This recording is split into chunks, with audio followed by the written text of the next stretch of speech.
We are live. What's up, Facebook?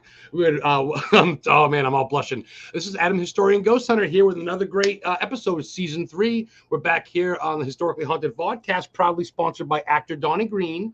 You guys know Donnie Green. He was the red truck driver in Pet Sematary, the one that killed Gage.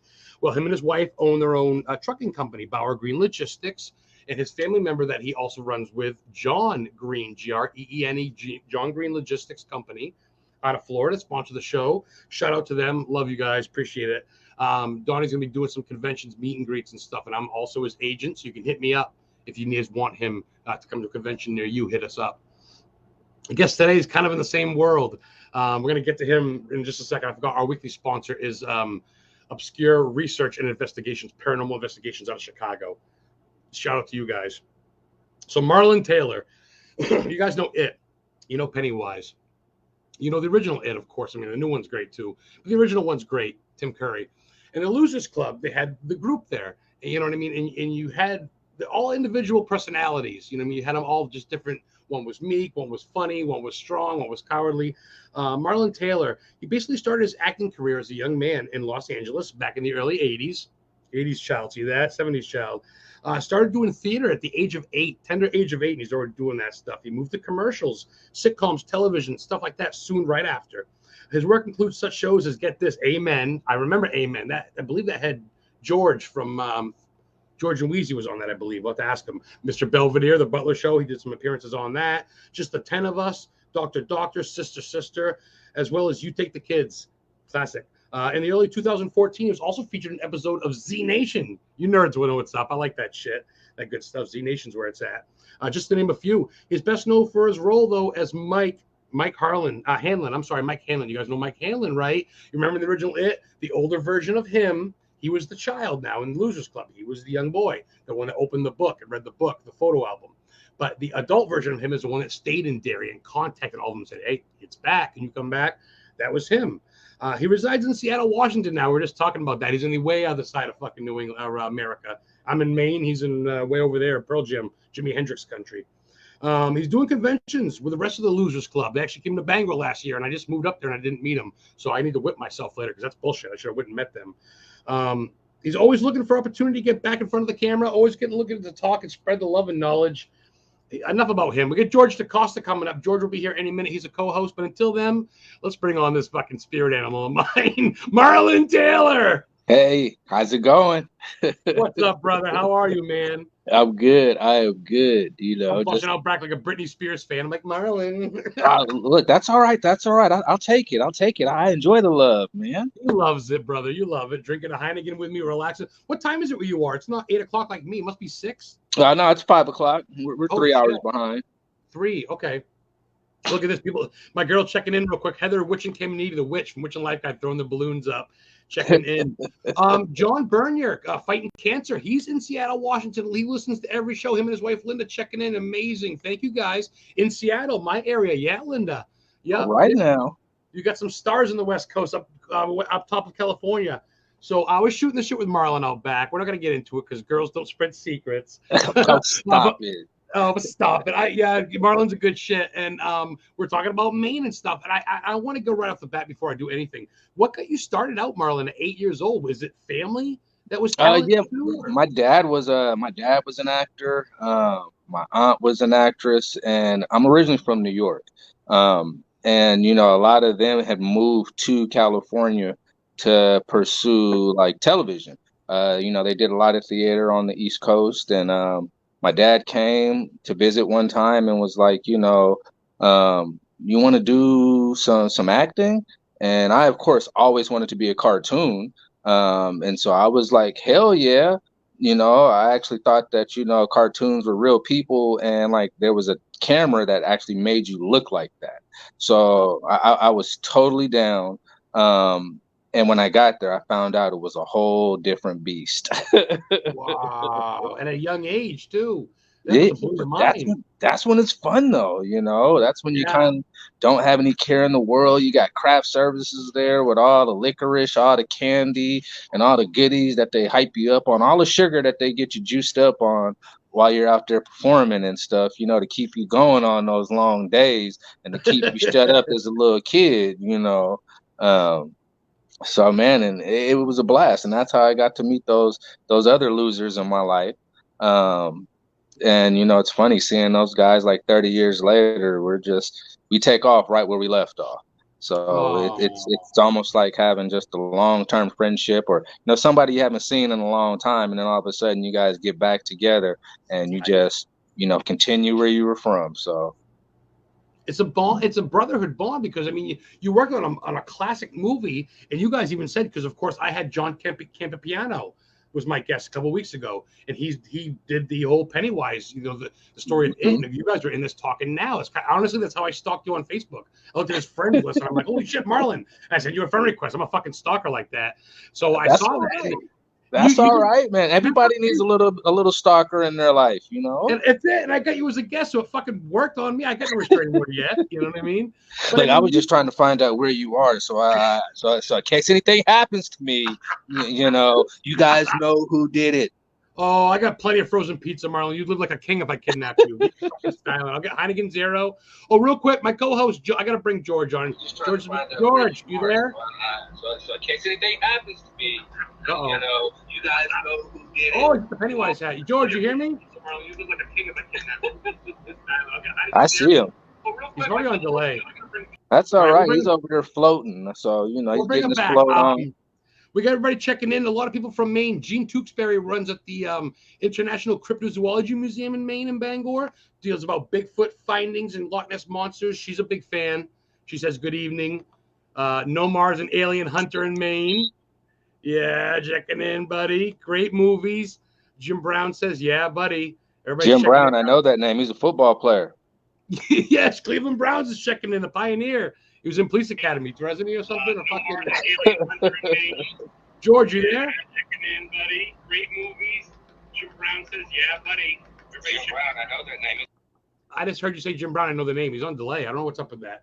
So Marlon, dude. So how'd you get the call for it?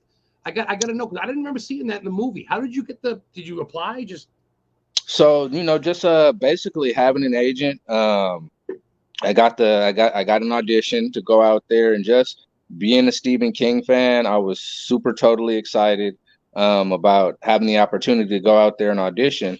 The unfortunate thing about it was it took forever. Like all of us went back probably about 3 or 4 or 5 times, like audition wise, and I guess they were trying to kind of get the right fit with the right kids in order to move forward with the project. So it was a lot of waiting and a lot of anxiety. Like, did I get the role? Did I not get the role? I really want to do this. so what did Um, they tell you? We'll get back to you after every edition. Like, all right, we'll get back to you next time, and just kept on prolonging it. well, pretty much, but at least it wasn't a don't call us, we'll call you type of thing. It was, you did a good job. We like what you did. We'll we'll we'll we'll let you know. And I mean, the in between process, I'm thinking was probably maybe a couple of weeks, maybe a week or so in between each audition and whatnot. Um, but by the time I finally made it out to Vancouver, which is where we filmed it, Yeah. a lot of those guys were already there. The great part about it was the last 2, 3 weeks, almost the last 3 weeks to month of school. So I got to get out of school for like right before summer for like a month and kind of go somewhere else. But unfortunately, we still had to go to school while we were in Vancouver. They had like a little room for us to kind of go up in and do Oh, whatever type of work that we had to do for school. I don't know if I really turned anything back in. I think I might have got a pass because of what I was doing. oh Yeah, shit! yeah, no. Almost like a tutor thing that taught you, and you kind of, yeah, I get what you're saying. On the road, like a tutor, like, yeah, I get it. That makes sense. Yeah, So yeah. yeah, They got to at least portray that so your parents are happy. And that's how they keep you working. dude, I heard you motherfuckers are throwing water balloons off roofs and shit, and water balloons and fucking, causing like telling everybody you're down there like jerking off or whatever. When the cop, the guy's like, "You guys better settle up" or whatever. I saw Like all that shit. You it, guys it are hellions. wasn't a water balloon; it was a Kool-Aid balloon. Okay, it was a fruit punch Kool-Aid within the balloon. So we're all about making stains wherever we go. You know. You fucking guy. I love that. Hello from Ghost House Paranormal. Hello, Mr. Taylor. Marlene Clark says. Red water balloons. Thomas knew right away. Yeah, that's right. He knew right away. He watched it recently. George got technical difficulties, so he'll be back on. That's fine.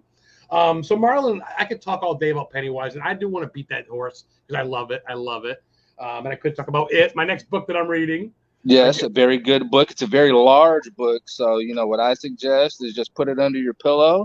And when you go to sleep at night, that was a way that I heard that information kind of got in your head. It's how we studied for tests back in the day. Fucking Pennywise in your head at night, bro. That's nightmare juice. Oh, well, I grew up on Bozo the Clown, man. I grew up with Bozo. I grew up with Ronald McDonald at pretty much every McDonald's that you went to, as well as Barnum and Bailey, Ringling Brothers and stuff. So I really don't understand why people don't invite clowns to their birthday parties anymore, man. I miss the balloon blow up animals. Oh my God, we're talking with comedian Marlon Taylor here, guys. I want to touch base on a little bit of growing up. Now, how much do you remember of New York? Did you do a lot around New York, or how long did you leave until you left? I was there for 8 years, pretty much the first 8 years of my life, man.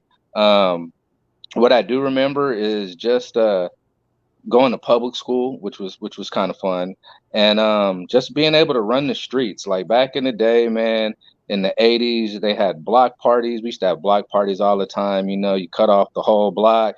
Everybody on the block is outside. You got food cooking, music going on, kids playing. And one of the biggest things I miss is during those hot summers, turning on that fire hydrant and, getting everybody wet. And these kids don't know about that nowadays, man. Everybody got a pool and stuff. We used to get wet with the fire hydrants and stuff. That's old school. People are scared of that shit now. You gotta wear a helmet, Timmy. You know what I mean? Don't get scratched too much. Look, you gotta wear a helmet just to walk down the street these days. Lord, you ain't shitting, man. Goddamn. So do you miss it? Have you been back to New York? Do you think about East Coast at all? You like the Westie, huh? Since I've come out here, I really like being up here in Washington just because the mountains are so close to the city.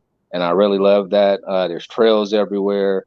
Since I've gotten a little bit older, getting out and walking around in nature is super cool instead of just being around concrete so much and buildings and stuff like that. So I've been into skiing now for like the past 15 years or so. I work up at our local ski resort up here during the winter time. So I really enjoy that. It's like 30 minutes away, so I can go ski and then come back down to the city. It's not like being in California where you got to drive 5 hours to Big Bear and drive 5 hours back. I can just get up and go. And then when I'm done, just be on the couch before dinner time, ready.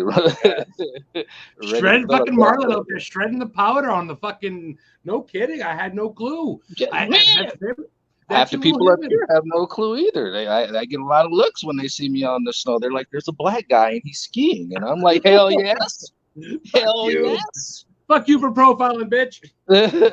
Follow me through the trees if you want to. That's it. What do you want me to be snowboarding? Would that be better? Fuck off. Look, we all float. I mean, he told you back in the day, man, and that's all I try and do, man. I love you. On. You are one of the coolest guests I've had, and I'm not just saying that because you're one of the biggest. You literally are one of the coolest. Thank you. I gotta try George again. He says to try it again. George, you there? He says you're muted though. Hey there. George? What's up, man? Good. How are you doing? Good. See, I saw somebody walking behind you, man. You all right, man? Ain't nobody gonna snatch you up, right? Is that Annabelle? Yeah, Annabelle in the case. He's got all the Annabelle in the background. Okay. So Annabelle, I said hello. Pennywise is up there too. Well, at least he's on your side of town and not on my side of town. That's it, brother. That's it. Yeah, George is based out of Florida, right, George? Hopefully not down there where Ida came through. You're good, right? Concrete so much, and buildings and stuff like that. So you may be a little off. So Marlon, dude, I gotta ask you. What's your go-to for music, man? What's your thing to get you pumped up before a set, or you think you're reading a script and you want to celebrate or something? I mean, music-wise, now my musical palette has really opened up now that I've gotten older. It all depends on the feeling I'm looking for. you know, I'm still a little old school, so growing up in LA, man, I still listen to a lot of gangster rap. Public Enemy, baby. Public Enemy. You already know. And then I take it back to the old 80s in New York City as well, man. But I love classical music. I love trip hop. I love jazz. Anything that has a good melody and actually gets my foot tapping, I'm down with. And I'm still learning, man. That's one of the awesome things about Mr. Farazel, as you guys all know him, Eddie Spaghetti. He's a DJ, and so he's opened my palette to some different types of music, man, and got me enjoying some stuff as well. So he lives here in Seattle too, so we get a chance to hang out pretty, often and stuff. I was actually at his house probably about a week and a half ago. So I seen you share a lot of pictures with him. Have him accept my friend request. I sent him I one. definitely will. He's one of those people. He's not on social media as much, but Yeah. I'll definitely put an earworm in his ear about that. Appreciate you. I'll have you both on at once at some time. Oh, yeah. So George, you got any questions for Marlon? I know you've been wanting to talk. You're a big Pennywise fan. You love it. You got any questions you want to ask him? Yeah. How was it at the beginning once you got picked to be on the movie and getting to meet the entire cast and working with Tim Curry? It was like the very first time. You know that warm fuzzy feeling you get on the inside, and then there's just kind of this wet spot. I'm not talking about where the wet spot was, but there's a wet spot, and it's just like, ugh.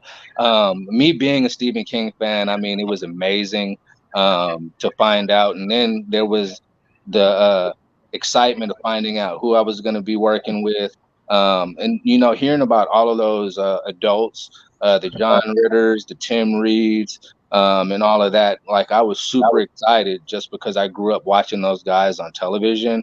I'm a big Night Court fan. Three's Company. You got WKRP in Cincinnati. I didn't really watch the Waltons a whole lot, but I got to find out a little bit once I got there. So it was just exciting, man, and it was kind of the biggest thing that I had ever done. It was the closest to a movie I had ever done. And then just being on location, going to another country to be able to film something. And then hanging out with those kids, man, that was a blast. All the trouble we got into. And usually, when you do work, everybody kind of goes back home to their own abode, at the end of the day after work is done. We were all in the same hotel. So that just made it the bonding situation so much more appropriate and so much cooler. And I think a lot of the stuff that we did, off camera wound up showing it up on camera while we were on camera, and in between takes, we were getting in trouble too. I got to see Tommy Lee Wallace at a convention a couple of years ago, and he made sure he reminded me of the pains in the asses that we were to him. But it was all fun. It was all fun. It's almost like you guys were all. It's similar to being on like the same baseball team for a year and winning a championship. You guys were on the set of a groundbreaking movie, and like you said, you kind of lived together for X amount of months or weeks or whatever. And then you guys had a life. Yeah, man, I'd be fucking down with all of them too. I mean, it was a great cast. The ones, of course, all the older ones, some of them have gone, unfortunately, like Ritter. But you get to work with an all-star cast, and you learned a lot. And you've been in Mr. Belvedere, dude. Let's talk about that. I used to love that show when I was a kid.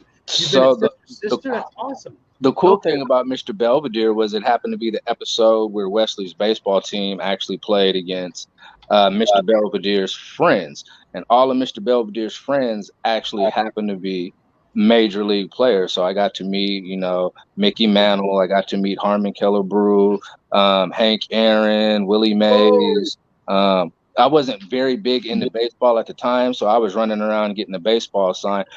Robert Goulet was there. I actually had him sign one of my baseball players thinking he was a baseball player. And come to find out later on, he wasn't a major leager in baseball, I should say, but he was a major leaguer. So he's a singer for dude. He's from Lewiston, Maine. He's from my town, really.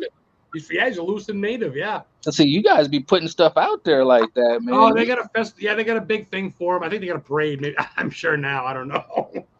But oh yeah, they love their fucking movie stars, especially from me. Stephen King's house is worship. You can't go by without security coming out. Well, the funny thing about Stephen King's house is, we were out there taking pictures in front of Stephen King's house when we were down there in Bangor.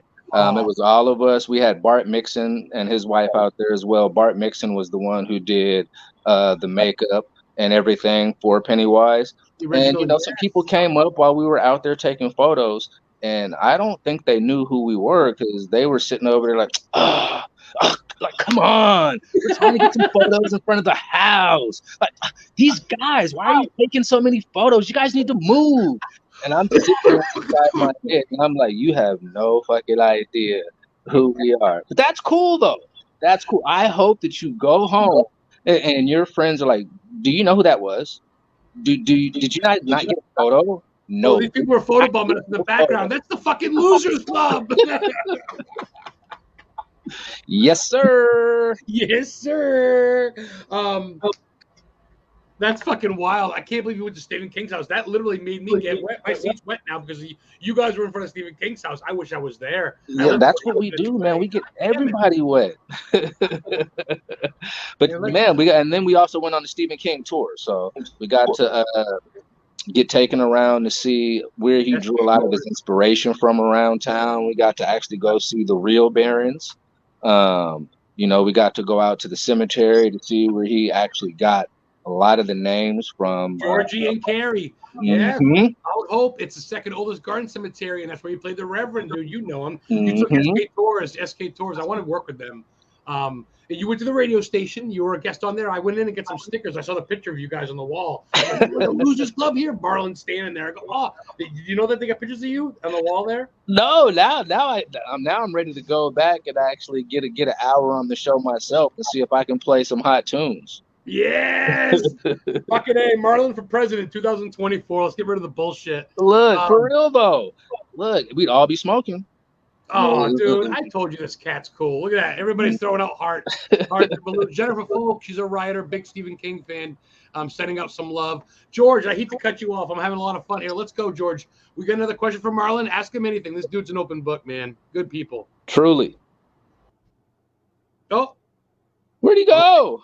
They said we lost access. Oh, no. Come back. Satan works in mysterious ways. He'll come back.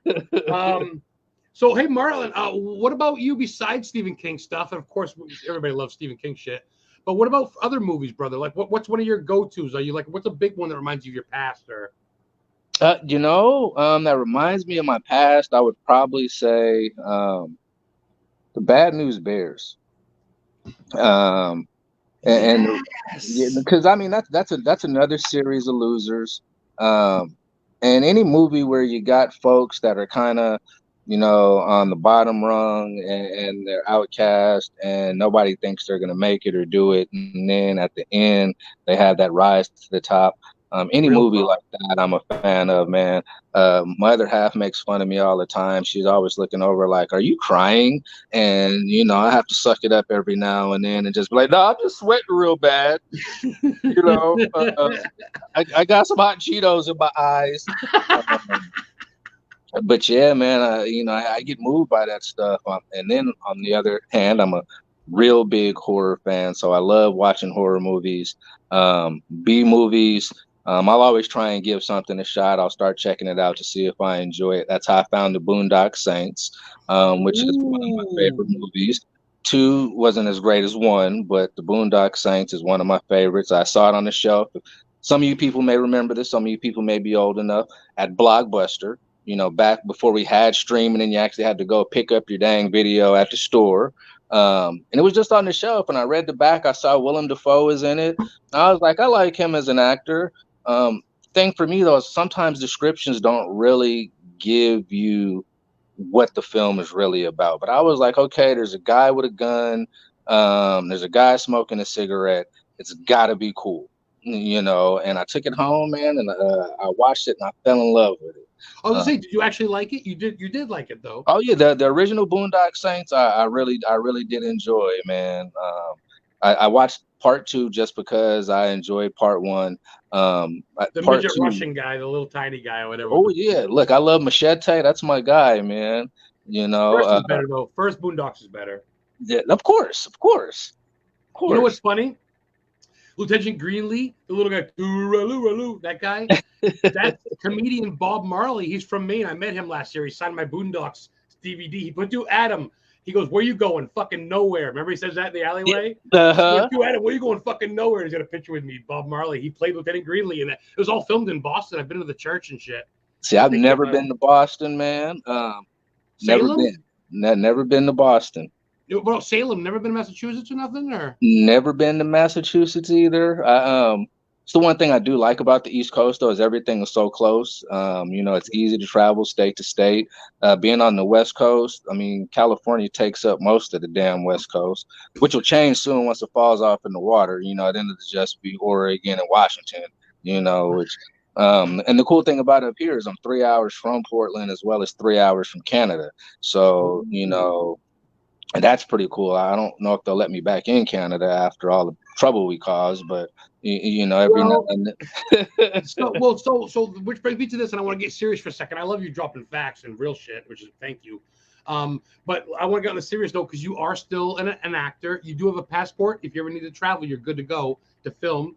You are open for stuff. You got stuff in the works now, but you're obviously open to whatever. This does get around. It'll be on my YouTube channel. We have 1.3 thousand followers. We got about 15 people watching there a minute ago. That's a lot. I appreciate that.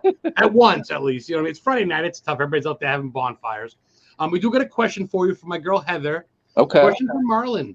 Did I read correctly that you did the voiceover for work for a video game back in the day? What? I did not do a voiceover for a video game, at least that everybody else got to hear. But in my room while playing video games, there were lots of voiceovers. I did do a voiceover in a Dry White Season with Marlon Brando back in the day. I played a little South African boy who actually couldn't speak English at the time. So, you know, the interesting thing about doing voiceovers is you never really get to meet anybody else.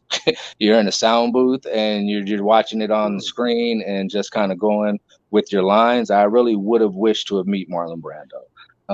Great guy, man. Awesome actor. But yeah, I hope I do get to be on a video game now that you mentioned it. I was looking up Ice-T the other day. I seen he done a whole bunch of work in video games. Oh, you got a good speaking voice. You could do it. Maybe she misinterpreted that as that. As one of the odds that Marlon Taylor, Marlon Brando, two Marlons on the same show. Yeah. I like that. That's pretty wild. We already have too many Californians here in Washington. Yeah, that's true, John. A lot of Californians in Washington. Let's see. Here's another question from George, our co-host. Do you still keep in touch with the rest of the cast members? I think he's here. Yes, I actually do get to keep in touch with everybody. The funny thing about it is, you know, we're all pretty much on the West Coast, starting with Brandon down in Sacktown, and then you got Ben up in Oregon, and then you got me and Adam in Seattle, and then you got Emily up in Canada. So we're along the whole West Coast coastline. Ever since 2017, they've kind of been getting us back together, doing conventions. And so that's always really fun, getting back together with these guys on somebody else's dime and hanging out and reminiscing.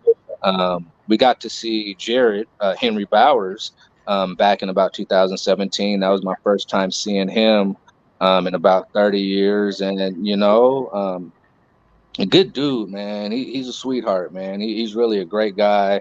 Everybody always asks if, you know, the relationship that we had on screen, and you know, he played such an evil dude. You know, sometimes people think you are who you play, and he's the complete opposite, man. He's awesome, very knowledgeable about the business, man. He's a great guy.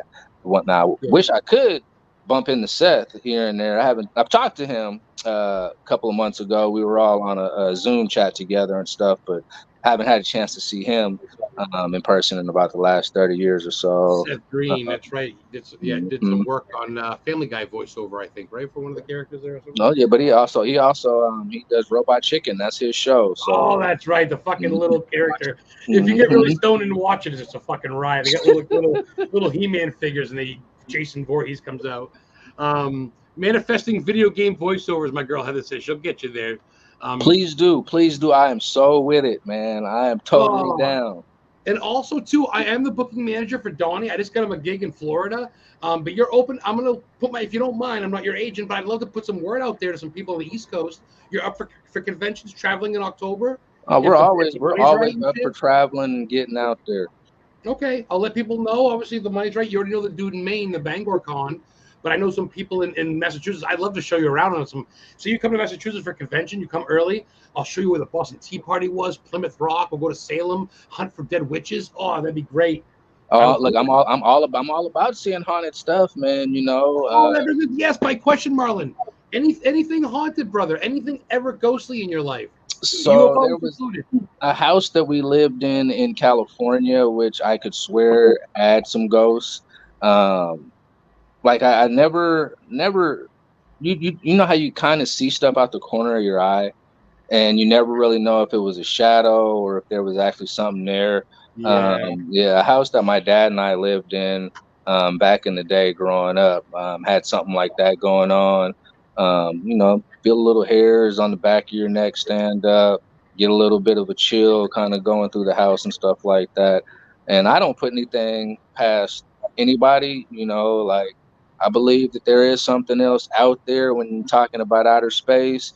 I believe that, you know, there are, you know, things around us. You know, energy is a mother. So, you know, there's all sorts of stuff that's out there, man, and moving around. And you just have to be able to either accept it or learn how to be sensitive enough to tap into it.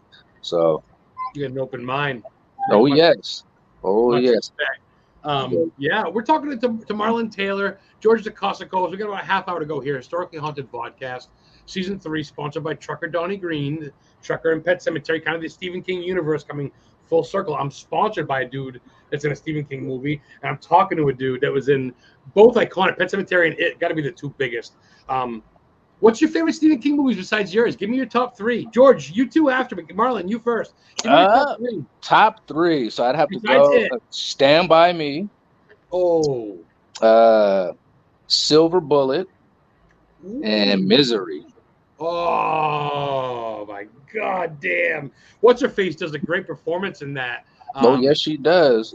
Until she hobbles them. That's a hard scene for me to watch. Like I can watch people get shot in the face all day, get their head busted open, but the minute you're like breaking a finger or like an ankle or something like that, that actually kind of gets my gut to turning because it's like you feel it. That's real. Yeah. That's something I can really see happening. Like the other stuff. George twitching. George, you're twitching this thing, but you put the little cinder blower up. You put a peg between your legs, you get the sledgehammer coming out.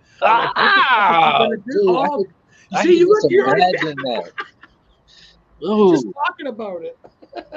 you got me rubbing my feet over here right now. Oh, score 1 for the historian. George, give me your top 3 Stephen King, brother. What do you got? Other than it, Cujo, Cemetery, of course.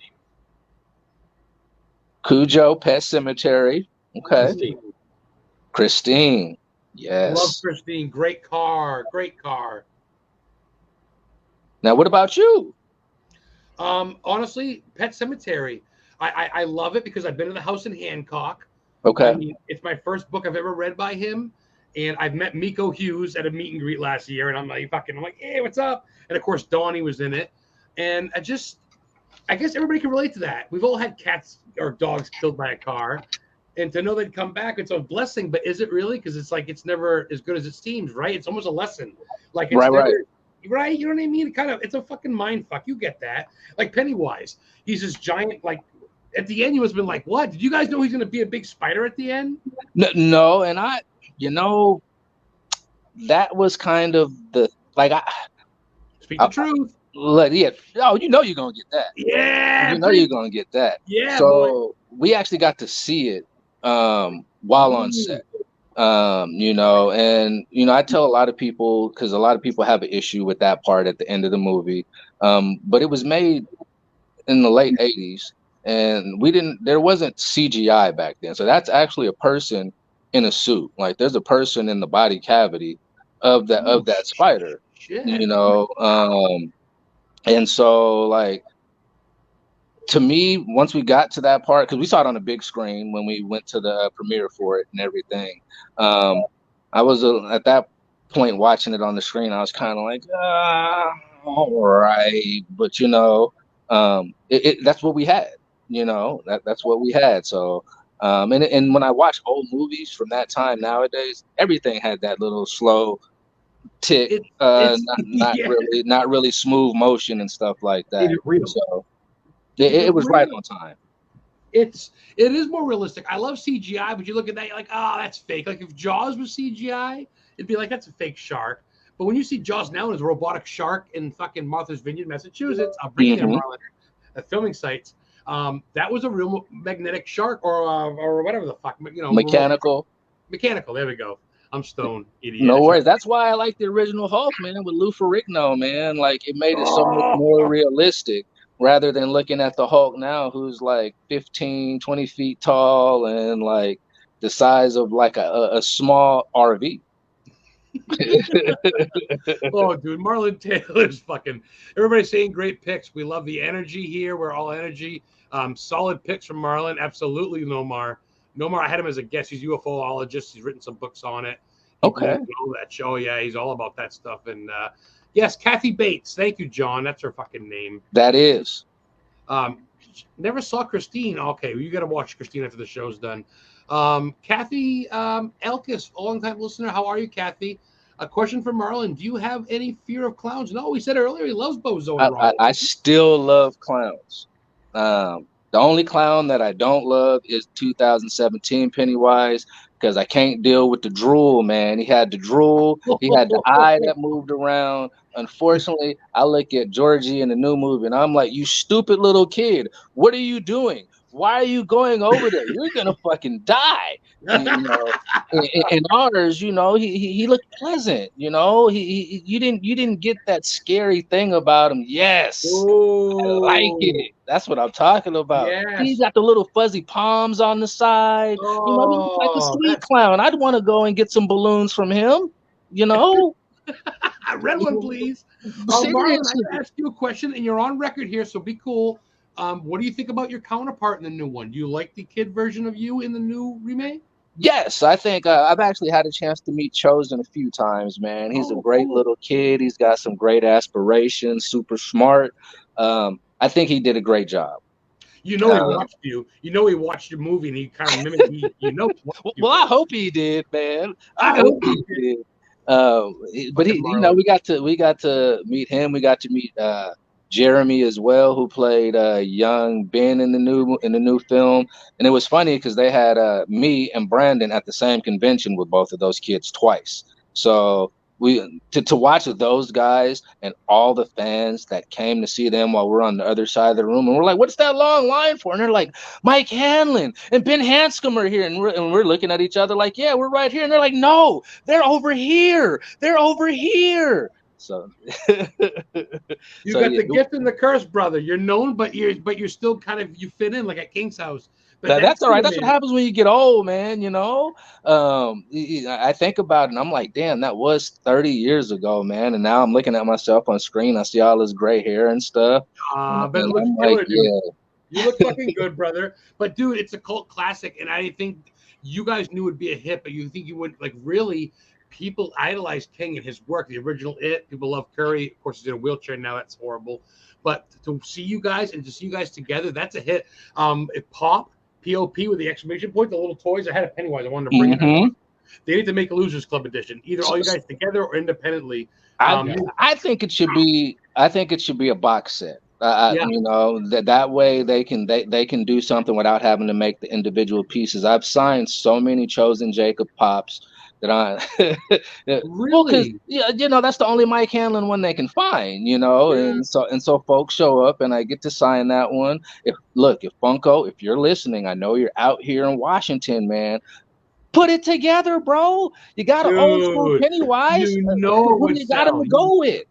You got like 8 Pennywise, new and old, all together. You get Pennywise Meltdown, Pennywise Balloons, Pennywise. Make a fucking losers club. Seriously. Quick, you guys want to hold on for real quick? I'm going to see if I can do this here. Okay. How can I? Let me see. I'm going to try to bring this on. Yes. Okay. Bear with me. All right. He's like, all right. Here we go. Can you see what I'm seeing? Can you see losers? Can you see Pennywise? Yes. The book. Yes. He says it's probably from the earlier mid 1700s.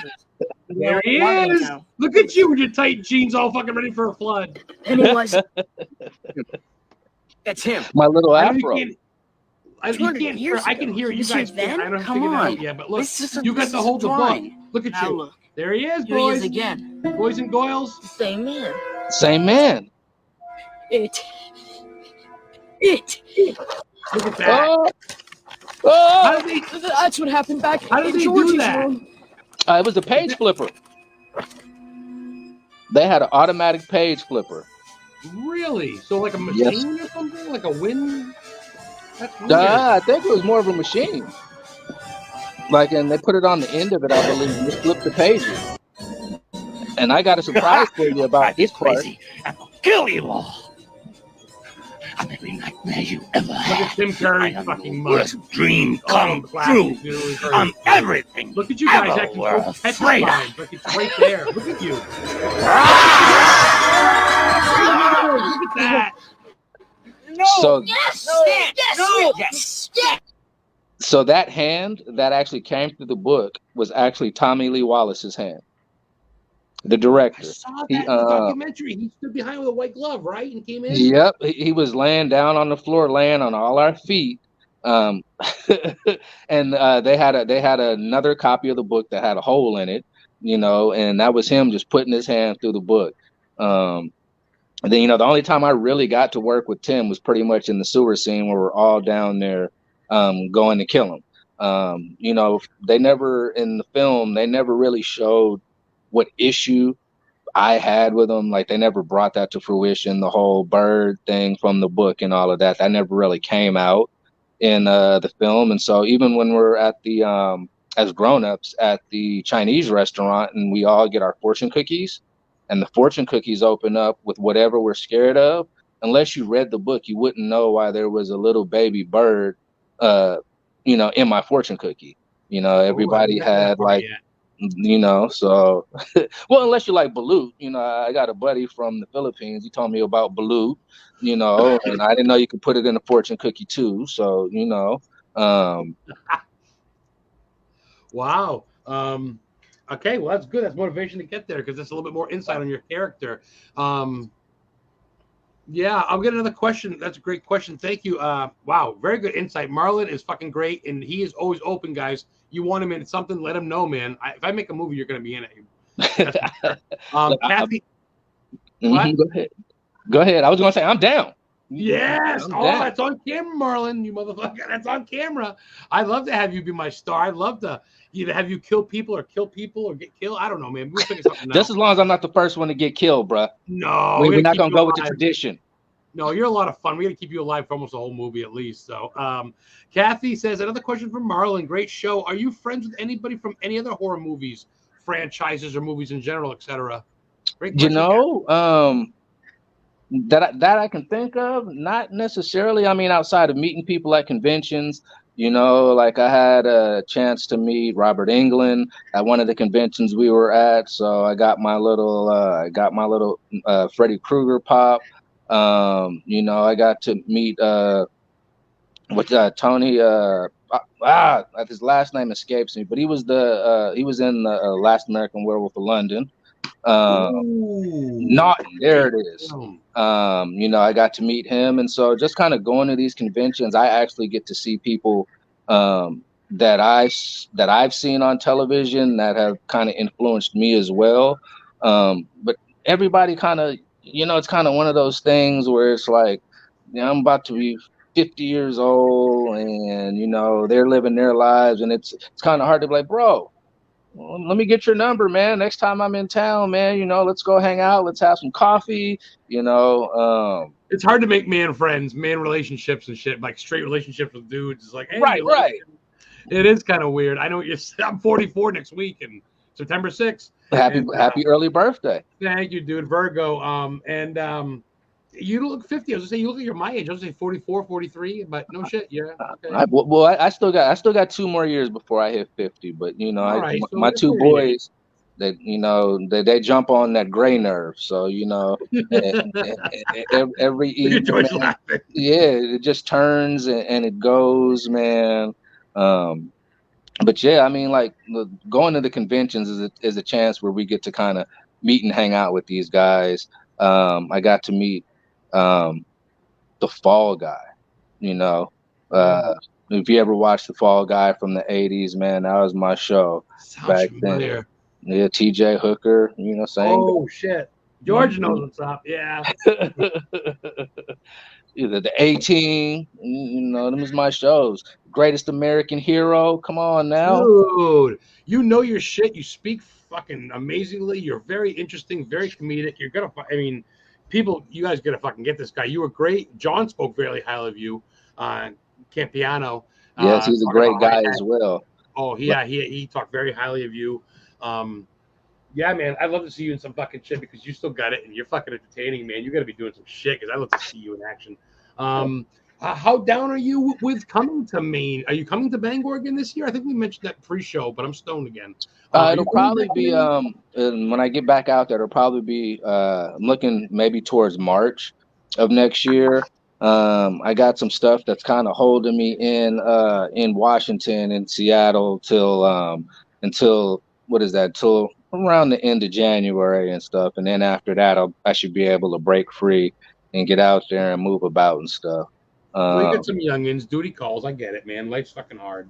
Oh yeah, my oldest one just turned 13 actually on the 30th, so 2 days ago. He's a Virgo as well, you know.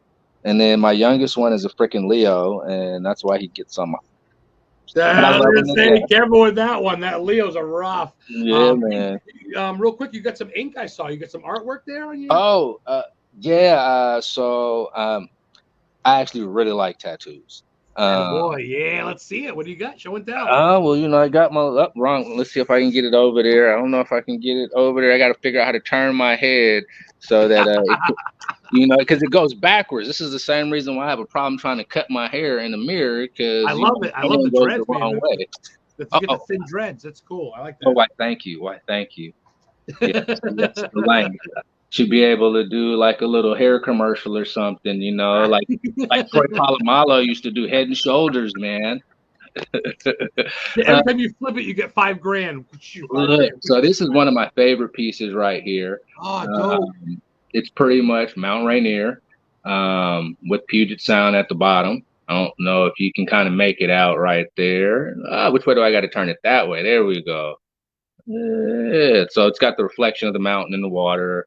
We've got our nice little maple trees on the side. It's one of my first hand tattoos, but I'm realizing as I get older, you know, hands start to wrinkle. So now I need to go into, you know, like the pharmaceutical store and go get me some of that regenerative lotion, you know, to smooth out the creases. It works. Cocksucker. You look down, you go, I got lines. I'm like 45. Like, what's going on here? Oh, you look in the mirror, you go, oh, man, getting eczema. My face belongs to it. Here we go. There you go. I love that artwork, though. That reminds me of Maine or New England with the mountains, with the trees and lake. Very peaceful. And that's what you say your getaway is. You're like, I fucking ski. They're like, this black dude ski. I'm like, I ski. I'm like, yeah, ski. Got to, man. You got to. I love it. I love traveling, man. I love getting out and seeing new things and stuff. That's kind of always been one of my things, man. You know, I know that there's people who've never been outside their neighborhood, but any chance I can get out and go, man, I'm with that. You know, I like doing things that I've never done before. I got into fishing real big during COVID, so. Life's too short, brother. Fucking men. George, you could test to that. You're always going. You're going to Connecticut to the Warrens convention to go see Annabelle again in October. You're going to try to come to Bangor, Maine, and see me. And I am coming up to see you. You better, you bastard. Everything's already booked. but I do have a 3-part question for Marlon. Okay. Yeah, speak up. Go ahead. Absolutely. So, part 1 is being part of the It movie and other TV shows and stuff. Have you ever accidentally borrowed props from the movies and forgot to bring them back?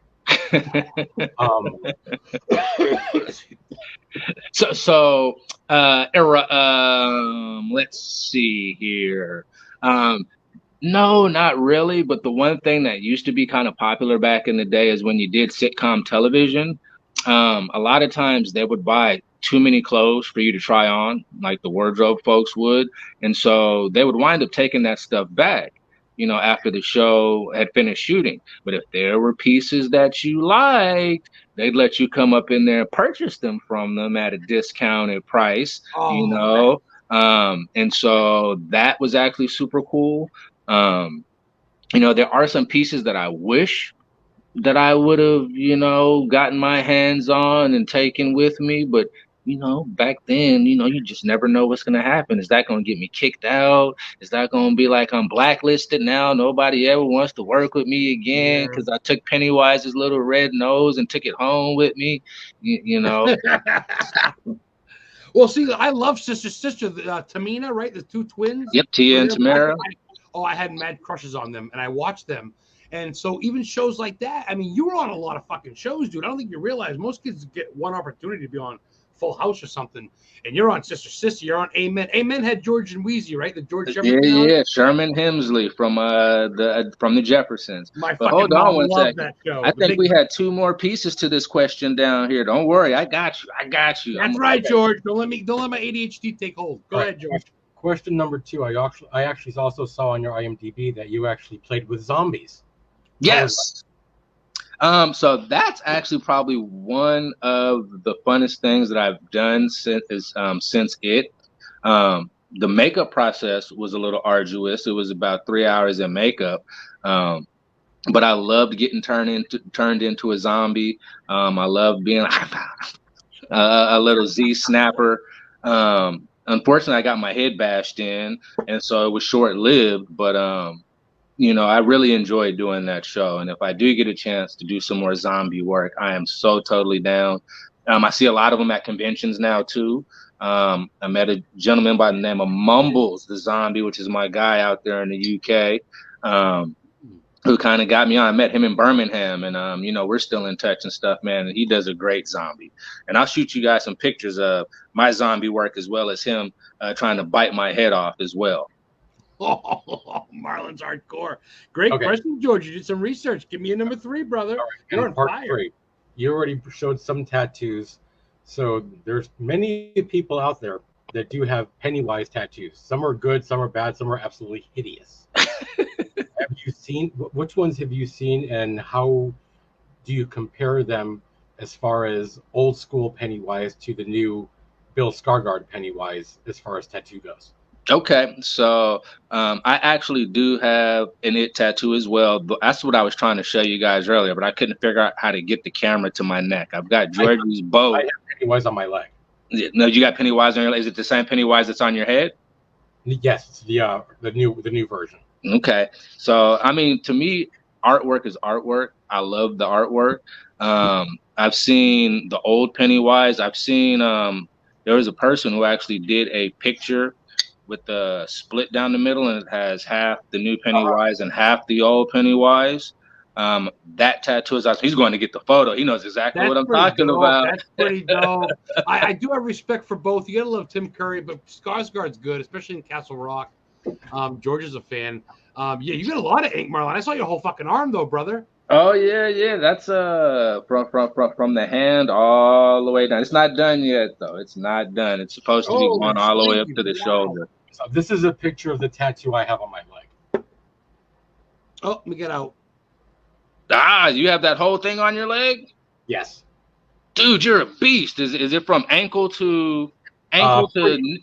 Pretty much. I don't know if I can do this or not, but we'll try. Look at his shirt. I tell you, Marlon, it's a lifestyle. Look at that. Yeah. That's what I'm talking about, man. You're part of the Losers Club, Marlon. You're a fucking legend, dude. Fuck what anybody says. You're the fucking man. That's I killer, like George. it. That's killer, George. And so that's what I'm looking for now as well. Is I really want to get another tattoo for it. I'm looking for an artist. I'm looking for somebody to draw something up for me. I really want it to have something to do with Mike Hanlon as well as Pennywise. And so that's the twist on it, is trying to find. I don't know if they have to read the book in order to find something in the book. I'll find someone to come to Bangor. I'll get someone in Maine. When you come to Bangor fucking next year, I'll find someone. Yeah, I like your work, man. How long did it take you to get that? That one took about 14 hours. Woo! It was 3 seconds. In one sitting? No, three settings. Okay. You sound like me. I kind of do my sittings in pieces as well. This one here. Is that a bird cage or a clock? No, it's Annabelle. Creation. Okay. Yeah. Marlon knows his shit. Creation. That was a one-shot deal. That was about 7.5 hours. Fucking love this guy. Oh, hey guys, sponsors checking in. Donnie Green, the truck driver from Pet Cemetery that ran over Gage when he was singing the Ramones. Nice hat, Adam. What's up, Mr. Green? Donnie Green, you know Marlon. You guys are in the universe. You guys are in the universe, man. You were the truck driver. You were one of the leading members of the Losers Club. Do you keep in contact with your enemies in that show? The punks, the greasers and shit, Marlon? Do you know them? Only Jared, really, pretty much, man. He and I are friends on Facebook, so I get to reach out to him every now and again, and I see that he's actually doing a lot of conventions over in the UK and stuff like that. And so getting out there to Birmingham and having a chance to kind of be at a convention with him was awesome. And it's funny because in Birmingham is where I actually got the boat for Georgie. I was supposed to be on stage doing a question and answer panel. I was about 10 minutes late because I was getting tatted. But I got him to get a tattoo as well. And if you check out his wrist, he's got a switchblade. And if you check out Brandon's wrist, he's also got a nice little red balloon. So, every convention I go to, I try and get a little something if they've got a tattoo person there. You live it. You live it. I forget who asked it real quick, but someone wanted to know if your children have any interest in acting. I forget who asked it. I'm sorry, everyone. So my youngest one is an actor in real life, just as a child. But in the last 2 years, he's been in both his school plays. He's 10. And it's not been something that I've pushed on them or anything. If you ask them about anything I've been in, they probably wouldn't be able to tell you. Not yet. Well, they still haven't watched it. Young. they watched Z Nation a little bit, but then they started having those little night terrors, and so stopped doing that. And it's funny for young ones. Well, I started out on Amityville when I was 4. That's how my babysitter got me to sit down and shut up in the room. So I just sat there with my mouth open and my eyes wide, and she just kept bringing me snacks, and I was good all day long, man. So Marlon, you're hip to this shit. You're hip to the horror stuff. Here you're playing zombies. You're playing in cult classic movies. You're watching Amityville like goddamn 4. Oh, all right, man. One more question. Yeah. All right. What comparison of horror movies back from when we were kids? So It, Amityville, things like that, Exorcist, to movies of this generation. Which would you prefer to watch? So for me personally, I like the older stuff because they made you use your fucking brain. Thank you. It wasn't all about jump scares. It was about that mental twist that your mind would go into. It's almost like reading a book, right? You're reading a book and like your mind is painting a picture of what you're reading. And sometimes what you're seeing is not what other people are seeing. And so sometimes when like you read a book and you're like, man, they're making a movie on this book. I'm so stoked that they're coming out with this movie. And then you go watch the movie and you're like, yeah, that's not how I saw it. And so I do enjoy that about older films, is that they kind of had like, they would show you a piece of the character versus showing you the whole character. So it allowed you to kind of recreate in your mind what the rest of it looked like. Like Aliens was the first movie that scared the bejesus out of me, Because once again, growing up in New York City, you know, you go down into the basement, you got those big black pipes down there and stuff like that. And so I was like, man, have I walked by one of those on one of them big black pipes? You got the water dripping and stuff back down there in the 80s, you know, water bugs and all that stuff. So that's real talk. For real. You know, so the new movies I do like, but they're a little bit gorier now. And I think some of the B movies, because of the budget, which kind of works in their favor sometimes, because they're not able to produce the whole creature until maybe like the very end, or it's quick glimpses of it. So it does allow your mind to kind of run away with what you think it looks like and stuff. Like The Mist, Stephen King's The Mist. You get to kind of think, what the fuck's this shit in the clouds, right? Mm-hmm. Or like one of my favorites, Sometimes They Come Back. Is this guy driving the demon? Is this guy, oh no, Sometimes They Come Back. Riding the Bullet. Is this guy real? All that shit. Riding the Bullet. That's one of my favorites. I love Riding the Bullet.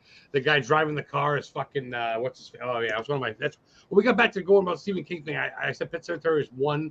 Number 2, dude's probably gonna be Riding the Bullet. Number 3 is probably The Green Mile, dude. I love the fucking dude. The Green Mile was awesome. I didn't realize that was a Stephen King movie, or The Shawshank Redemption. You know, growing up, like you said, Marlon. Yeah. See, I didn't realize that was a Stephen King film until later on. Like for me, growing up, everything from him was horror. It was scary, and then I came to realize that he was more than that. You know, everybody's agreeing with you. Yes, Marlon. Everybody's like, Donnie and Marlon meet and greet in Maine. Yes, please. I know. Hey, we robbed an hour of your time. Let me grab 5 more minutes of you, because I gotta ask you. Oh, that's perfectly all right. You don't mind, fucking dude. Guys, don't ask Marlon to be your guest. I'll be pissed you stole from me. But seriously, ask him to be your guest. Get him to meet and greets. Publicize Marlon Taylor. This dude should be all over your radio and TV. Fuck that. He's real deal shit. This is a true man.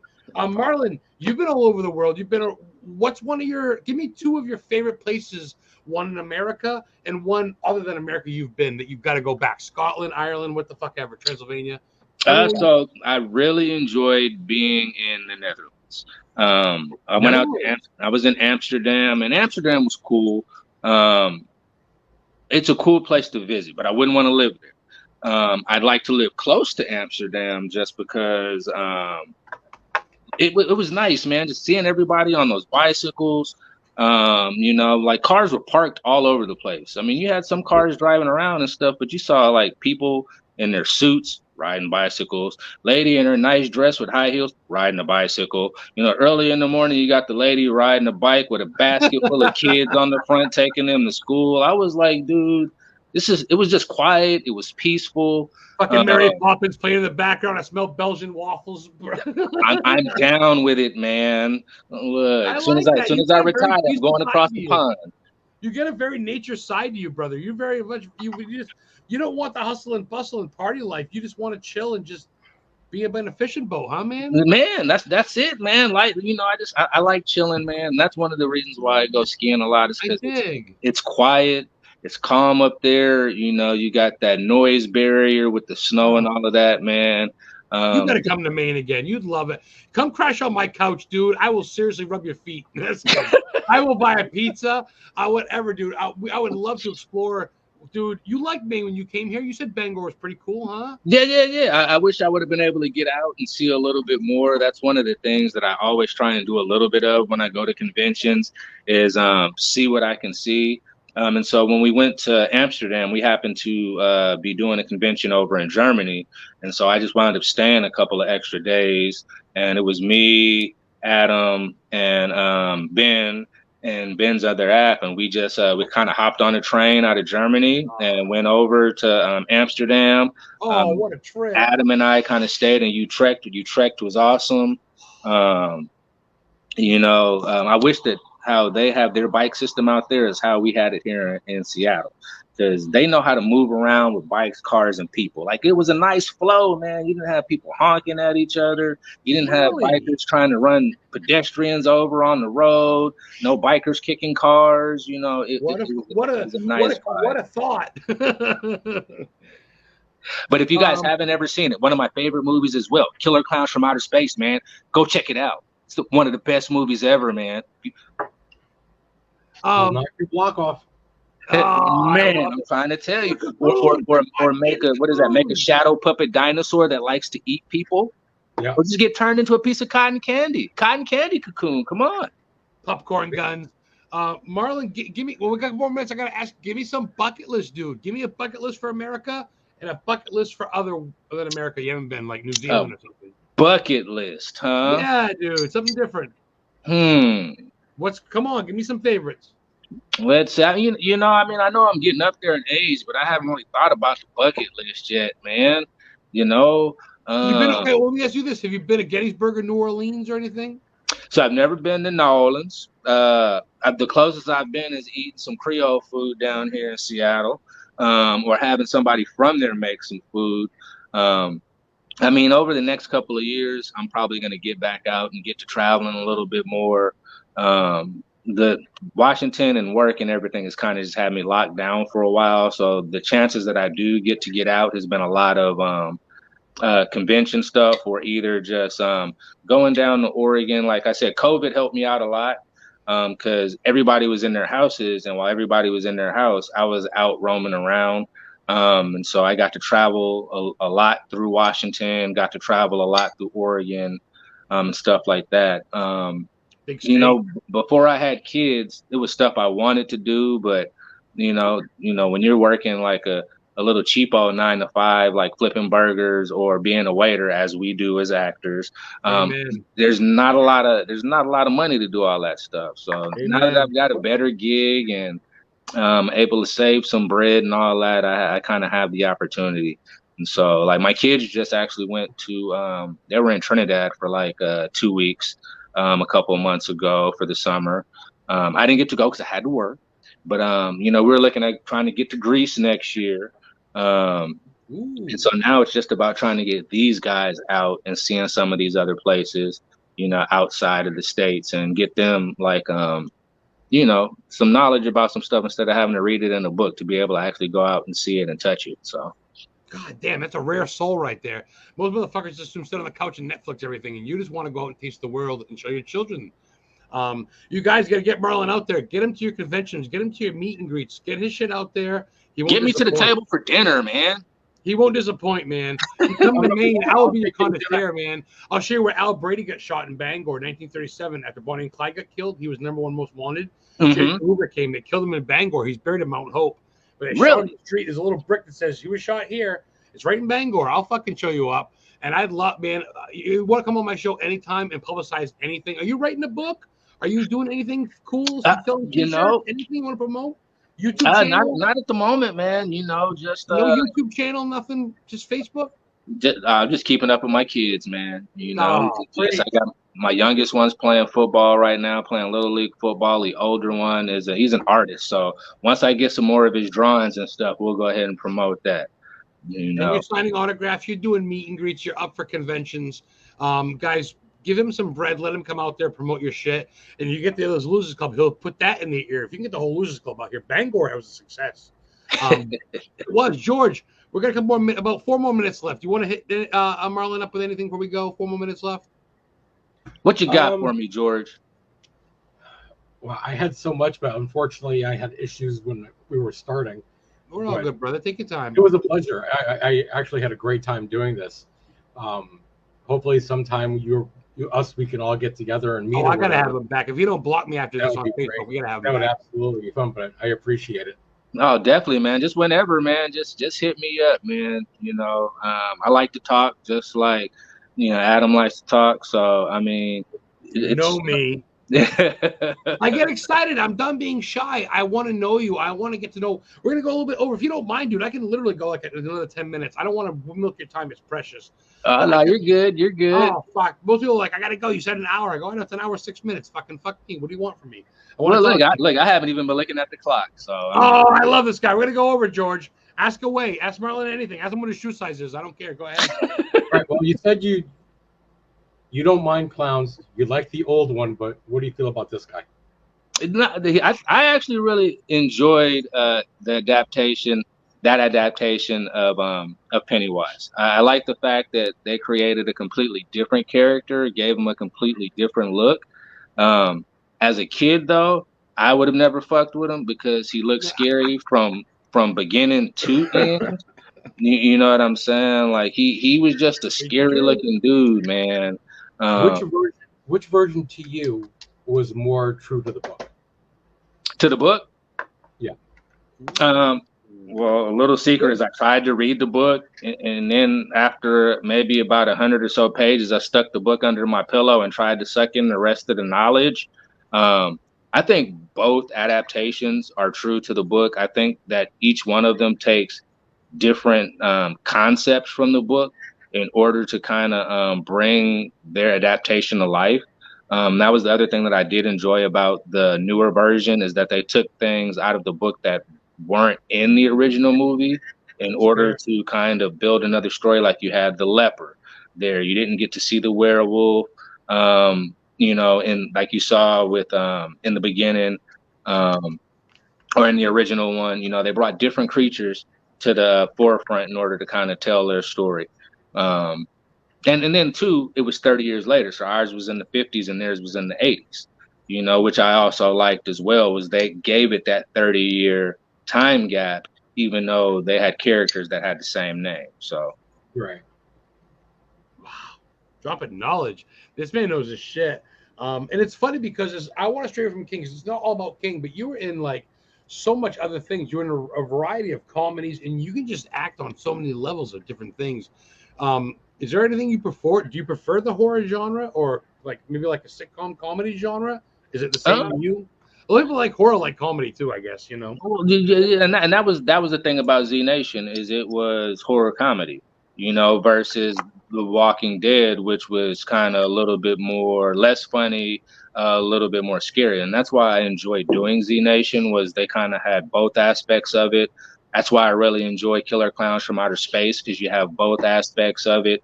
I like silly horror movies. I like those scary horror movies. I like those gruesome cut up classics like The Hills Have Eyes. Yeah. So I mean, like, Evil Dead when he fights his own hand in the second one. Look, I like Saw. Saw movies are awesome too. You know, Tobin, awesome dude, man. Great character. I met the Candyman. I got to meet him. Really? Yeah, he didn't have he had a hook, but he wasn't wearing it. It was on his table. I got to meet Kane Hodder, Jason. I've met Kane a few times. The horror people at Teddy Bears, look at you. Here you're someone who's in the Losers Club, and you're fucking sweet as can be. I think the horror people like heavy metal. I'm a big heavy metal fan. Even hardcore rap. Tupac was a gentle giant, right? Yes, sir. Very knowledgeable, very intelligent, and had a lot to say, man. Like Oliver Anthony, to it the right way. Richmond, north of Richmond, Oliver Anthony, a new country boy. He's blowing people up. Okay. So Dawn of the Dead or Shaun of the Dead? So it all depends on how I'm feeling that evening because I like both of them. Like I actually just watched what is that? I like the Evil Dead too. You know, because you know I don't know anybody who could get a hand turned into a chainsaw. So fucking weird. Look, dude, but great movies though. You know what I'm saying? Even running around with the Skeksis. What was that? That was Jim Henson. What movie was that? The Dark Crystal, man. Dark Crystal, the Dark Tower. Yeah. Dark Crystal, yeah. Yeah, man. Like, you know, I mean, that's the stuff that I grew up on. And so, like, I've always enjoyed watching television. I love watching films and watching movies and stuff. So, fantastic guest. Fucking super knowledgeable. God damn.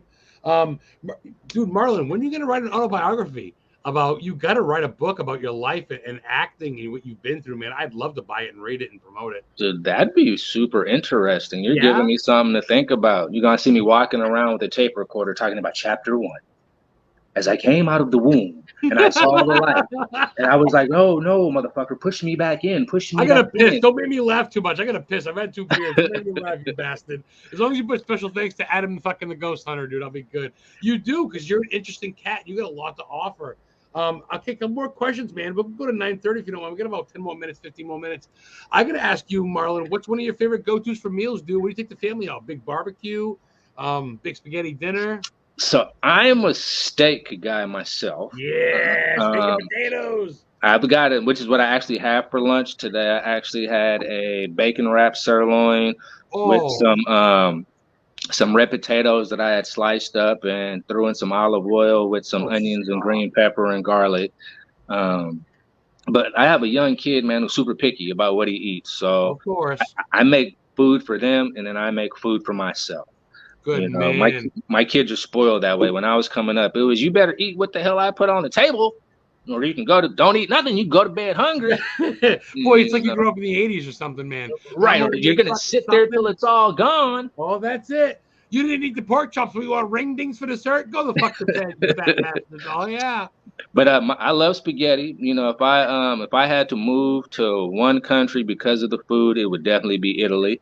I'm half They have Italian. everything that I like with pasta, salads, cheese, breads, um, Ravioli, fucking salad wine. toast, wine, Yeah, so Lamborghinis, yeah, fucking, oh my fucking Marlon.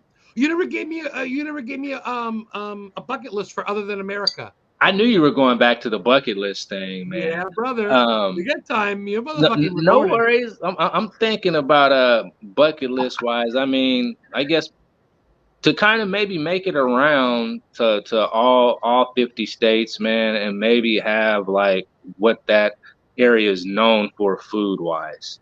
You know, Okay. outside of that, I would love to be able to ski all year long, to chase the snow, man. So to be able to ski in Oh. north of the border during the winter time here, and then when it becomes summer, go south of the border and be able to go get it down in like Chile and Argentina and stuff like that. So, You got a but free spirit.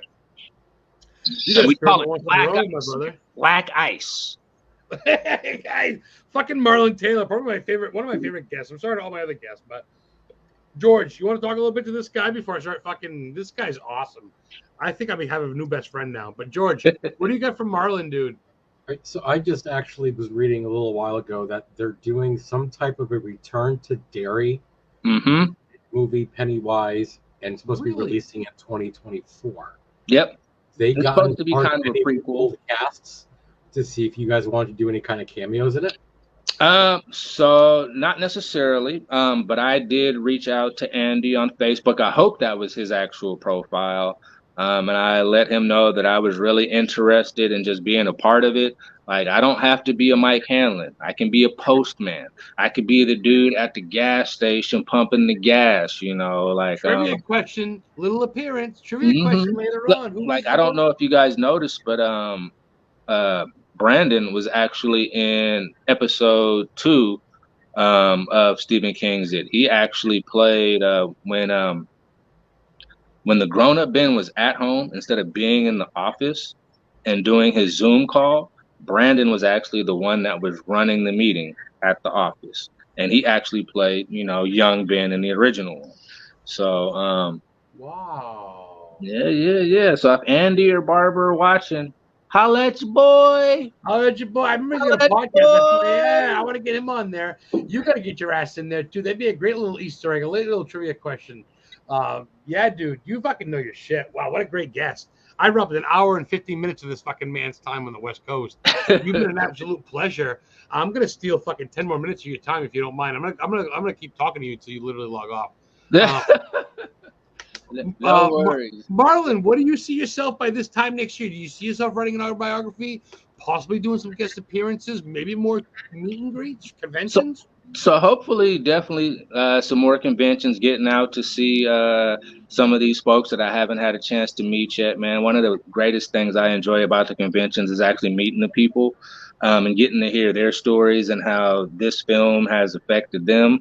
And coming up as a youngster, I didn't think it would ever, be this popular or become a cult classic. That's not something you really think about back then. And so to have that kind of buzz and to hear how people remember it and how it affected their lives is an amazing thing for me. I love hearing that stuff. And so autobiography, that's something that I'll definitely work on. I've thought about it a little bit. But you mentioning it brings it back to the forefront again. Well, and I'm not trying to get into that. And I'm not trying to like, and please pardon me in this, but I think anybody can identify with the young girl who identifies with just hanging out with boys, to the young black boy who feels alone. We had a black boy in Lisbon I was friends with, and everybody picked on him, and I was cool with him because he was fucking great. Winston was awesome. And then there's the young geek. There's Eddie Spaghetti with a little inhaler. Everybody can identify with a loser club member. And all we are is a melting pot of society. And we throw that all away and become one thing. And there's no color. There's no religion. There's no sex. It's all fucking kids. It's all people. And like I said, pardon me for using that because I fucking hate even to bring that up. Oh, no, you're fine. You're fine. What I'm saying is like people can identify with you. And I think you can identify with the other people in the Losers Club, dude. And we're all fucking humans just trying to not to beat the system, but just to live. And fucking, you guys overcome everything. And the first one, man, you're gonna make me cry. I'm gonna make myself cry. The first one is very touching because I was a geek in school, growing up in school, and you stick together with other geeks. Next thing you know, you form an alliance, man. And here you are, X amount of years later, adults with gray beards like me, and you're all still connected, dude, Marlon, right? Well, part of that is due to John Campompiano, man. Him reaching out, man, and kind of putting together the project of Pennywise, the story of it, around the same time as them coming out with the remake in 2017. Like, that was a big thing, man, and I give kudos to him in kind of helping us all get back together again. I mean, I lived here in Seattle and didn't even know Adam was living here until we wound up at a convention together. And then, no shit. And then it was like, oh, okay, and you work right down the street from where I work too? Oh, well, damn. And sometimes you don't realize how close you are to people that you know just because, you may be doing different things in life. And so, and now we make sure that, we chop it up, we go out and eat ramen. Like, he takes me out to little food spots and stuff like that. We'll go out and try some different stuff. Oh. So, and I'll shoot you some other pictures from Birmingham. We went out to like a little, a little house club because he likes house music. He took me housing. You know what I'm saying? The strobes going and the smoke machines. You got energy up the wazoo. I love this guy, Marlon. You're one of the true ones. I want a Losers Club. I want like an up-to-date not a sitcom, but some sort of series of you all grown up now, living your life. You now, the real Losers Club. That would be awesome. Right? John and them are all gone. I love John Ritter and all them fucking old cats are all great. The dude that played you, they're all older. But if we have the real kids growing up, they're all still around, right? Get them on board. All except for Jonathan Brandis, rest in peace, Rest in peace. I get that. We can probably write him somehow off into the thing. I don't know. Hate to be mean like that. But the rest of y'all need to shine. You're a great cat. I'm so lucky to have had you. We got 5 minutes left. I'm gonna milk you for everything you're worth. You're fucking dude, you're really amazing, Marlon. It's only 5 minutes and then you're gonna throw me to the curb. Well, we got 10 if you don't mind. I technically until 9:30, but you don't mind? Oh, well, I'll give you $5 for a I gotta make dinner for these kids already. All right, 5 minutes, Marlon.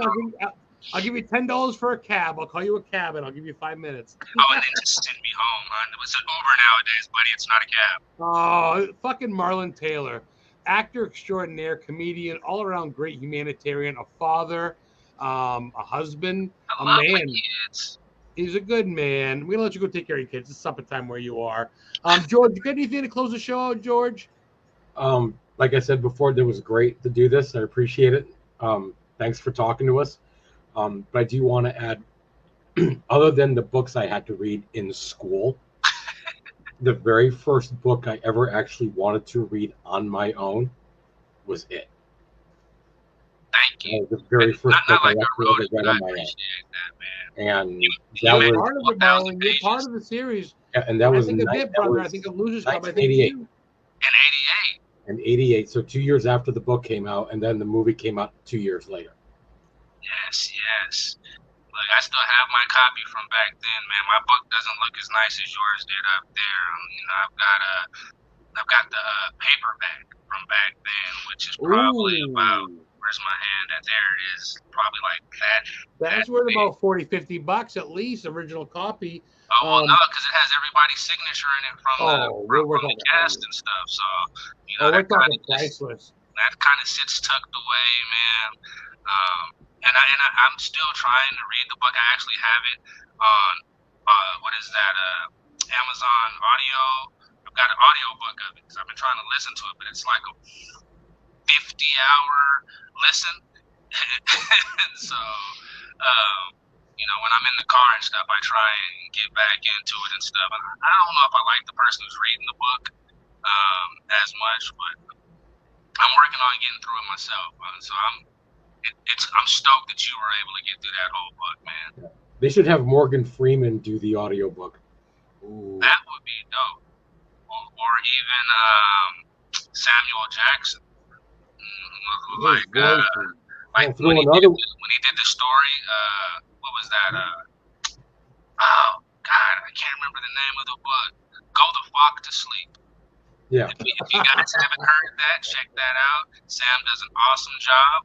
And that's what all parents want to tell their kids at the end of the night when they keep coming up and being like, Mommy, Dad, when it's bedtime. So Get out of here. That's a real title. it is, but it's spelled F-O-K. It's a play on words. You should just listen to them. If you guys put it up on YouTube, I'm pretty sure it'll pop up for you. Fucking It's A. a book. Marlon, be good.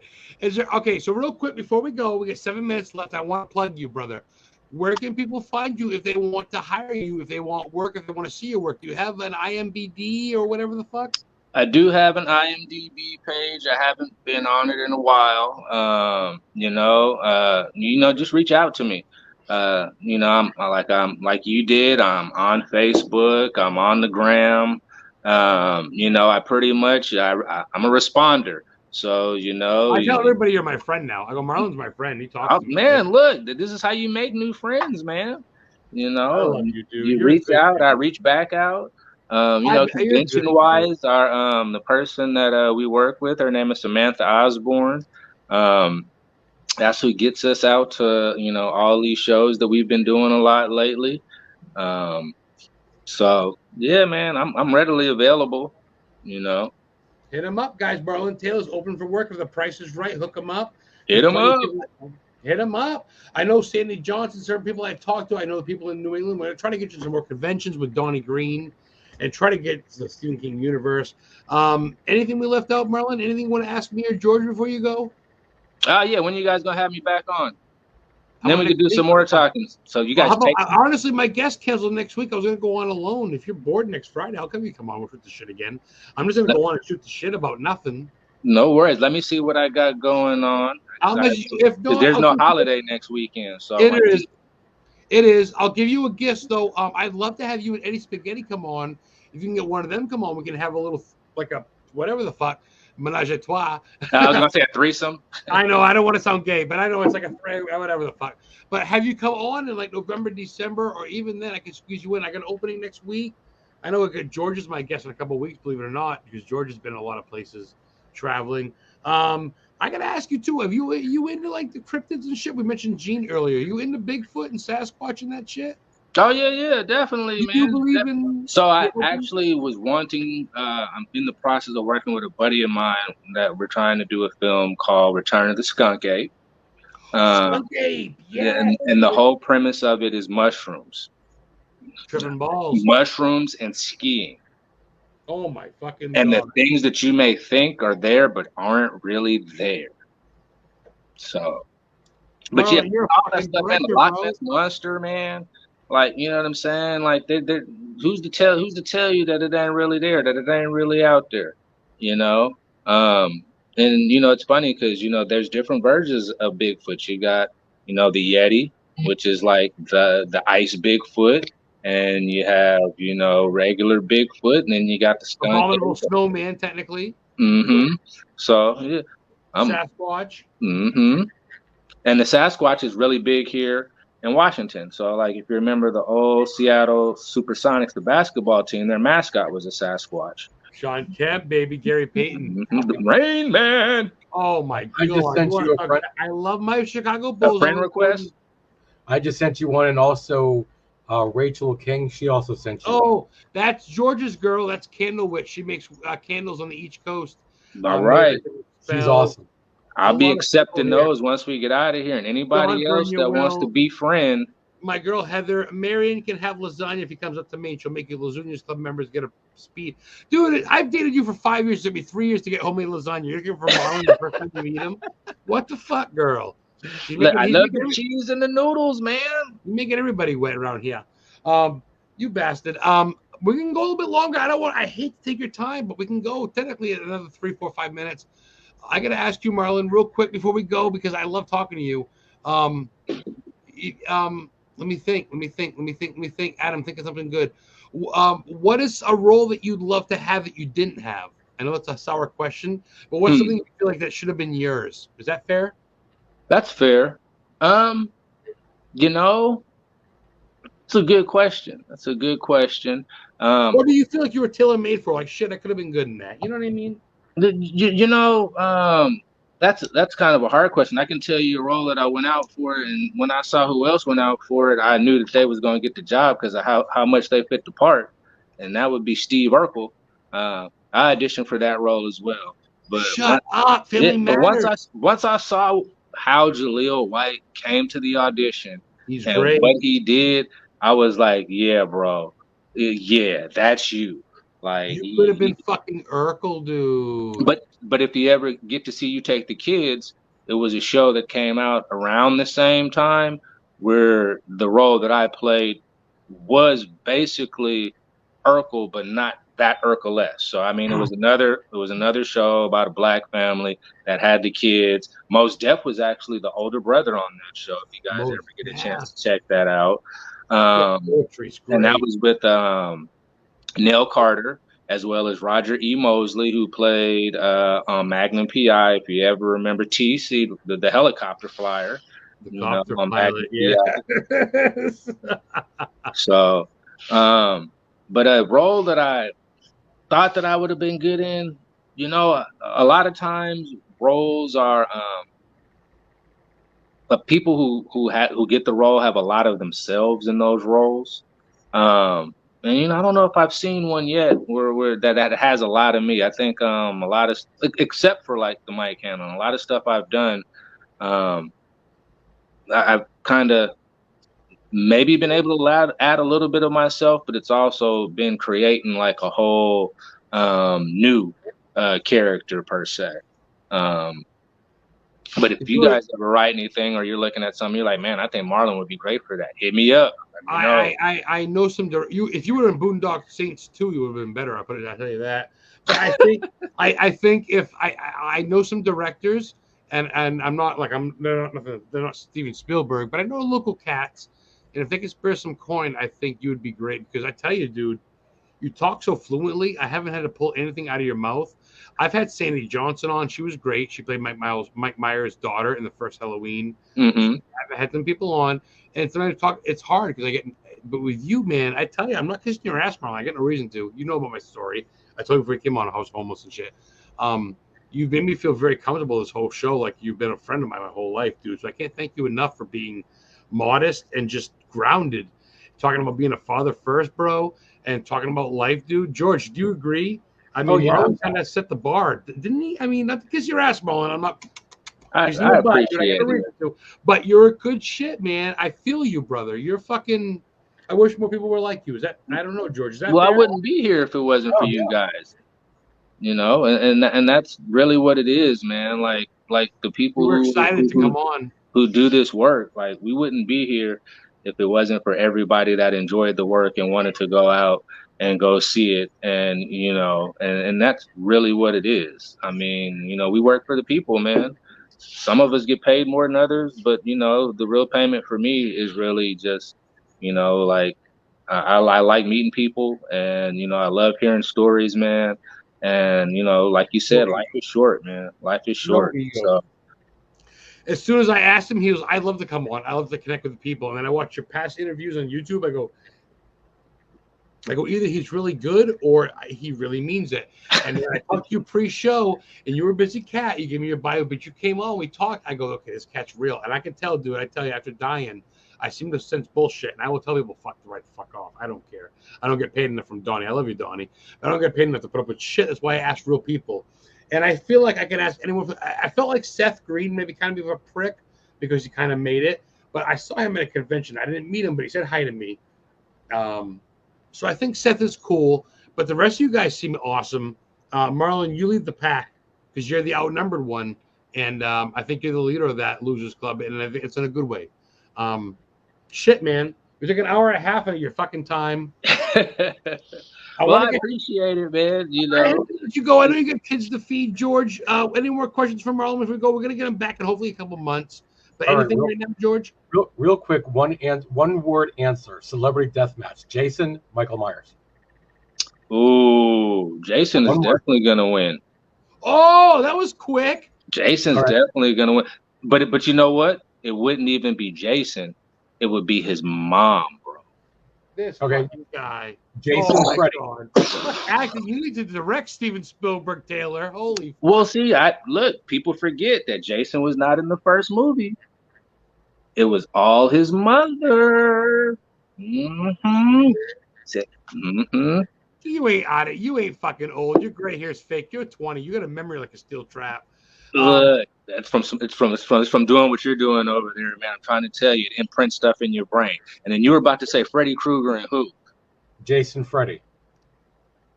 You know, I saw the movie. Waited a long time to see that movie because they should have done it a long time ago. I love Marlon. God damn. That's one of those things, man, where the thing about Jason is he kind of can't die. And the thing about Freddy is unless he scares people, like that's the only way he gets to come out. And I don't see Jason really being afraid of Freddy like that. So even in the movie, it was kind of like, I think I'd probably have to give that to Jason. Okay, so then the main event for the horror title, Jason, Pennywise. Ooh. Jason goes to Funland. Jason goes to the big top, like Pee-wee's big top. Jason's big top. God damn, Marlon. Jason just clowning around. You're the fucking man, dude. You gotta write a book. You got plenty of time left, but you still gotta write something because I gotta find out what the fuck makes you tick. Oh man, I think we've all been trying to figure that out for years. One of my longest shows ever. We're at an hour 35. They're giving me the boot. You would love to come back on, even if I can't get one of the other guests. Just have you come on, maybe George again, but maybe have you and Eddie Spaghetti something come on. Marlon, wow, dude, I'm impressed because I feel like I could talk to you for another hour, but I know you got kids to feed. I know you get time to go. People are gonna go. All right, people sent you friend requests. You got some good people. If they know me, they're probably cool. Jennifer Folk, Heather Kiminiti, Rachel King, good people. They mean well, and they know people. They do conventions, the war and cons. Real quick before we go, would you be willing to work for Paracons? Would you be willing to go to Paracons and do meet and greets? Oh yeah, definitely. You mean you're open to all that shit, Marlon, right? You're open to ghosts and Bigfoot. That's all part of the horror world. Shit, guys. Fucking Marlon Taylor. I wish we had another hour. A historically haunted vodcast. One of the coolest guests I've had, and I have no bullshit about that because, man, look at that loser. Shit, dude, Marlon, I'm gonna meet you. We're gonna get a tattoo together, smoke a joint, and fucking go throw water balloons at people. Sounds good to me. Look, we can sit at the bus stop and throw water balloons. Oh, this son of a bitch. It's recorded. George Acosta, thank you for being my co-host. I'm sorry things didn't work out in the beginning. We'll see you in a couple of weeks. Thank you for having me. Pleasure for meeting you, George. Thank you. Oh, man. This will be on Historically Haunted, the YouTube channel tomorrow. It'll be in the archives forever, sponsored by Donnie Green. There it is. It's Pet Cemetery sponsoring it. Marlon Taylor, one of the funnest fucking motherfuckers I've ever talked to. Losers forever, baby. Marlon, thank you for being my guest. We'll talk to you very soon, guys. Follow the page, and I'm going to share anything I do. When Marlon gets any sort of gig, y'all, if I can get updated, book him. Get him signed. Get him to fucking sign your shit. Get the pops going. Get the Losers Club in your town. Yes. Let's all send a mass email to Funko. What's good, player? Losers Club. Get him out there. Get him on that fucking book. Love you guys. Thank you so much for